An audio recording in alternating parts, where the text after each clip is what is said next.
Do you suffer from canker sores? This video is for you. I'm a dermatologist and even I suffer from canker sores. Here is one. Now, I'm not the best patient, but here are some tips for you and how to treat your canker sores. First off, canker sores, also known as aphthous ulcers, they are different than cold sores. Cold sores is caused by the herpes simplex virus, shows up mostly on here and here as blisters. It is contagious. The way to treat it is with an antiviral. There is no cure for it, despite all the bots that are going to be messaging on this video. Aphthous ulcers show up as exquisitely painful ulcers on the inside of your mouth. I've even had them on my tongue. They hurt and they stink. First off is pain control. You can do topical anesthetics. You can also take oral medications like Tylenol or ibuprofen to help with the discomfort. There's also these canker patches that you can try. It just physically covers it and prevents you from bumping and irritating it.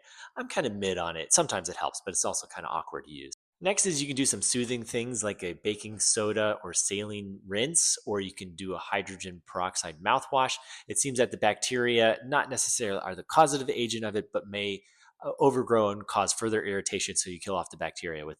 Next is you could consider supplementation. It does seem that these are more common in iron, folate, or B12 deficiencies.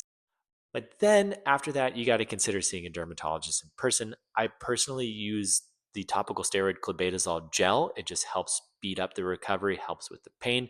Some patients get injections of steroids, and then in rare occasions, we'll give you medications by mouth. A new medication called Otezla has shown some promise in helping reduce recurrence. And then it's important to be aware that there are some related systemic conditions. If you get a lot of ulcers in your mouth, you may be prone to a condition called Behçet's, where you'll get other ulcers elsewhere, like in your eye or in your groin. Patients with lupus can get these, so can patients with inflammatory bowel disease. There are other rare conditions like reactive arthritis and whatnot. So this really is one, if you're suffering, don't suffer alone. You should see someone in person for a closer evaluation. Make sure you're not missing something. What do you guys think? Drop your questions below. Have a good day.